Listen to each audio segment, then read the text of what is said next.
اردو کور کے معزز دوستوں، میں ہوں ماجد ملک اور آپ تمام دیکھنے اور سننے والوں کو السلام علیکم۔ معزز ناظرین گرامی، شاید آپ یہ بات جانتے ہوں کہ ترقی کی آڑ میں سائنس آئے روز ایسے تجربات کر رہی ہے کہ جس کا عام انسان کو علم ہو جائے تو شاید تمام انسان سائنس کی ترقی کو روکنے کے لیے بڑا قدم اٹھانے کی کوشش کریں۔ تاہم یہ نظام قدرت ہے کہ یہ سلسلہ جاری ہے۔ ماضی میں سائنس نے کچھ ایسے تجربات بھی کیے ہیں کہ اگر وہ تجربات فیل ہو جاتے یا خدا نہ خواستہ کسی بھی وجہ سے ان میں کوئی خرابی آ جاتی تو پوری دنیا تباہ ہو سکتی تھی۔ آج ہم آپ کو چند ایسے ہی تجربات کے متعلق آگاہی دینے کی کوشش کریں گے۔ انتہائی خطرناک اور انسانیت کی جان لینے والے یہ تجربات کیوں اور کیسے کیے گئے اور ان تجربات نے انسانیت کو فائدہ پہنچایا یا نقصان، یہ سب جاننے کے لیے ویڈیو کو آخر تک ضرور دیکھیے گا۔ تاہم ویڈیو میں آگے بڑھنے سے قبل حسب روایت چینل پر نئے شامل ہونے والے دوستوں سے گزارش ہے کہ پہلے یوٹیوب کے اس منفرد چینل اردو کور کو سبسکرائب کرتے ہوئے ساتھ موجود گھنٹی کے بٹن کو بھی دبا دیں تاکہ علمی، ادبی اور تاریخی ویڈیوز کی نوٹیفیکیشن آپ تک باقاعدگی کے ساتھ پہنچتی رہے۔ نیز ہماری حوصلہ افزائی کے لیے ہماری ویڈیوز کو لائک ضرور کیا کیجیے تاکہ دلچسپ ویڈیوز کا تسلسل برقرار رکھا جا سکے۔ تو آئیے چل کر موضوع کا آغاز کرتے ہیں۔ دی ٹرینٹی ٹیسٹ۔ ناظرین گرامی، 16 جولائی 1945 کو صبح 5:29 پر دنیا کا سب سے پہلا نیوکلیئر بم استعمال کیا گیا۔ یہ بم امریکی ریاست نیو میکسیکو کے شہر سوکورو کے ایک ویران علاقے میں پھوڑا گیا۔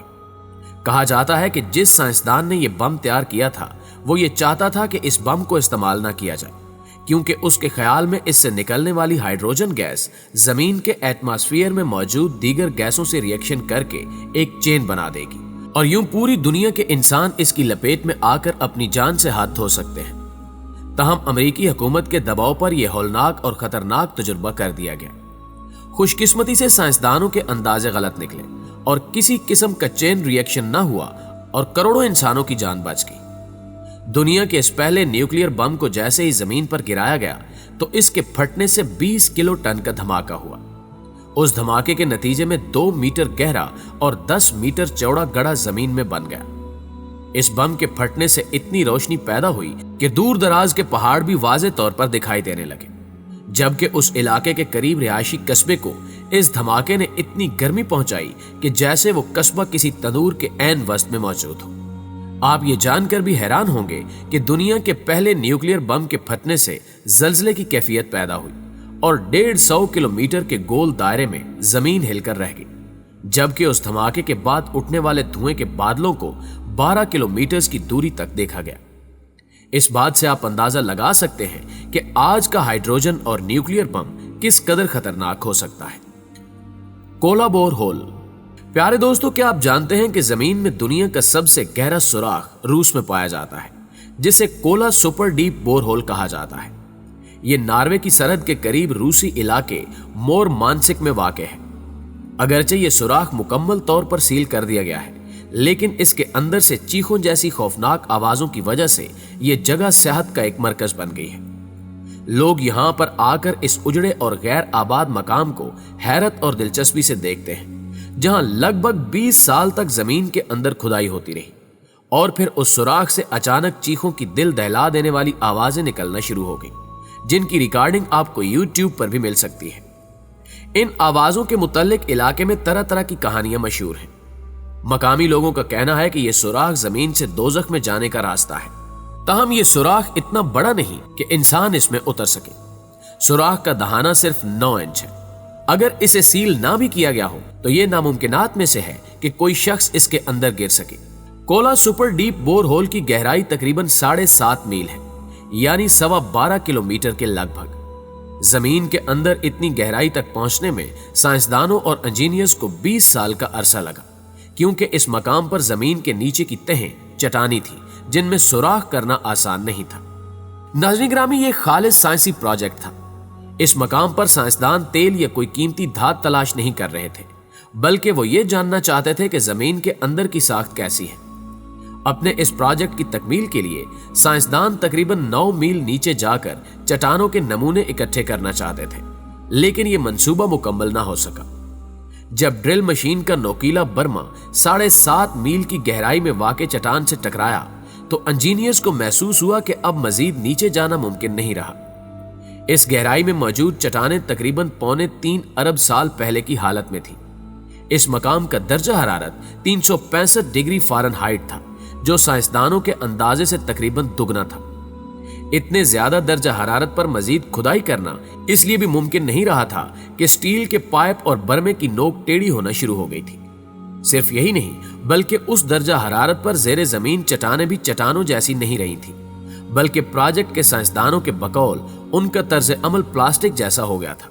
यह जिक्र है 1992 का, जब साइंसदानों ने 20 साल से जारी कुरे अर्ज की तहकीक से मुतल्लिक इस प्रोजेक्ट को खत्म करके उस मकाम को सील कर दिया। साइंसदानों का मानना है कि अगर इस सुराख को गहरा किया जाता तो जमीन का बैलेंस बिगड़ सकता था, या फिर एक तबाहकुन जलजला जमीन को खत्म कर सकता था।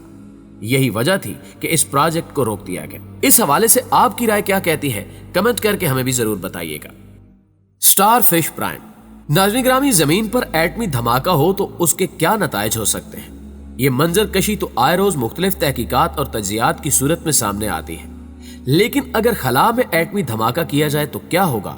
ये वो सवाल है जो कई साल कबल साइंसदानों के जहन में आया, और इस सवाल का जवाब जानने के लिए साइंसदानों ने एक खतरनाक तजुर्बा किया, जिसे स्टारफिश प्राइम प्रोजेक्ट कहा जाता है। इस मंसूबे के तहत 9 जुलाई 1962 के दिन जमीन से 250 मील की बुलंदी पर 1.4 मेगाटन के एटम बम का धमाका किया गया। चूंकि खला में हवा नहीं होती, लिहाजा इस धमाके की वजह से खतरनाक वेव्स भी पैदा नहीं हुई, जो कि जमीन पर फटने वाले एटम बम का सबसे तबाहकुन पहलू होता है। इस तजर्बे से हरारत और रोशनी की बड़ी मिकदार खारिज हुई, जिसके साथ गैमा शुआएं और एक्सरे शुआएं भी खारिज हुई। इस धमाके ने आसमान को रोशन कर दिया, जबकि जमीन पर भी हजारों मुरब्बा किलोमीटर इलाके पर रोशनी के मरगोले नजर आए। ये मरगोले एटमी धमाके से निकलने वाले चारशुदा ज़रात के जमीन के मकनातीसी फील्ड के साथ तामुल के नतीजे में पैदा हुए थे। प्यारे दोस्तों, माहिरीन का कहना है कि खला में एटम बम का धमाका करने से उससे निकलने वाले ताबकार ज़रात की अक्सरियत भी खला ही में तबाह हो जाती है। इस धमाके के नतीजे में खला में एक ताकतवर मकनातीसी फील्ड भी पैदा हो जाता है। इलेक्ट्रोमैग्नेटिक प्लस कहलाने वाला यह मकनातीसी फील्ड चारशुदा इलेक्ट्रॉन्स पर मुश्तमिल होता है। जब अमेरिका ने खला में पहला धमाका किया तो इसके नतीजे में ताकतवर इलेक्ट्रॉन मकनातीसी फील्ड ने अमेरिकी रियासत हवाई के बड़े हिस्से में बिजली का निजाम नाकारा कर दिया था, जबकि रेडार और नेविगेशन सिस्टम भी बंद हो गए थे, जिनके नतीजे में इलेक्ट्रॉनिक कम्युनिकेशन का निजाम ठप हो गया था। साइंसदानों ने इस धमाके से यह नतीजा अखज किया था कि किसी मुल्क के ऊपर सैकड़ों मील की बुलंदी पर एटमी धमाका करके उसके मवासलाती और बिजली के निजाम को नाकारा किया जा सकता है। स्टारफिश प्राइम प्रोजेक्ट में इस्तेमाल किए गए बम का हुज्म सिर्फ 1.4 मेगाटन था, मगर आजकल के एटम बम इससे कहीं ज्यादा ताकतवर है। यानी आज के दौर में एटम बम का धमाका जमीन से सैकड़ों मील की बुलंदी पर भी किया जाए तो बराह रास्त नीचे वाक़े 1 से ज़ायद ममालिक में बिजली और मवासलात के निजाम को भारी नुकसान पहुंचेगा। 1950 और 1960 की दहाई में खला में चंद एटमी तजुर्बात किए जा चुके हैं। इसके बरक्स 1945 और 1998 के दरमियान जमीन पर 2000 से ज़ायद एटमी तजुर्बात किए गए हैं। अगरचे इनके नुकसानात की नौयत अलग है, लेकिन एटमी धमाका जमीन पर किया जाए या खला में, बहर सूरत इंसानों के लिए बेहद तबाहकुन साबित होता है। 1962 में भी कुछ ऐसा ही हुआ, लेकिन जमीन का एक बड़ा हिस्सा इस धमाके के बुरे असरात से महफूज रहा, जो कि इंसानियत की एक बड़ी खुशकिस्मती तस्वुर किया जाता है। नाज़रीन ग्रामी, मौजूदा हालात के मुताबिक साइंसदान दुनिया की तबाही के हवाले से अहम इंकिशाफात भी करते हैं कि मुस्तकबिल करीब में अगर दुनिया तबाह होती है तो वो कैसे होगी। माहिरीन का कहना है कि अगरचे दुनिया की सुपर पावर्स के दरमियान सर जंग इख्तिताम पजीर हो गई है, लेकिन इनके दरमियान जदीद और तबाहकुन असलहा जमा करने की दौड़ जारी है। अमेरिका और रूस समेत कई बड़ी ताकतें एटमी असले से लेस बैनुल बरआज़मी मिसाइल जमा कर रहे हैं, जो इस बात का इशारा है कि दुनिया एक बड़ी एटमी जंग की तरफ बढ़ रही है, और अगर ऐसा होता है तो फिर दुनिया बड़ी तबाही से दोचार हो जाएगी। इसके अलावा यह भी कहा जा रहा है कि मसनूई जहानत भी हजरत इंसान को तबाही की जानिब ले जा रही है। मसनूई जहानत या आर्टिफिशियल इंटेलिजेंस एक ऐसा मसला है जो इस वक्त साइंसदानों के लिए लम्हे फिक्रिया बन गया है, क्योंकि एक बड़े बरतानवी साइंसदान प्रोफेसर स्टीफन हॉकिंग खबरदार कर चुके हैं कि अगर रोबोट इसी तरह तेजी से तरक्की करते हुए इंसानी अक्ल जैसी जहानत हासिल कर लेंगे तो इंसान का वजूद खतरे में पड़ सकता है और इससे दुनिया पर रोबोट की हुक्मरानी कायम हो जाएगी, जिसका हतमी नतीजा दुनिया की तबाही की सूरत हो सकता है। इसके अलावा साइंसदानों के ख्याल में कई और मज़ाहिर भी दुनिया की तबाही का सबब बन सकते हैं और ये तमाम मज़ाहिर इंसानी तख्लीक का ही नतीजा हैं, जिन्हें साइंस की तरक्की कहकर तैयार किया गया है। जी तो प्यारे दोस्तों, आज की वीडियो में बस इतना ही। हमें आज भी उम्मीद है कि आज की ये मालूमाती और दिलचस्प वीडियो आपको बेहद पसंद आई होगी। जल्दी हाजिर होते हैं एक और मालूमाती वीडियो के साथ। तब तक अपना और अपने प्यारों का ढेर सारा ख्याल रखिएगा। अल्लाह निगहबान।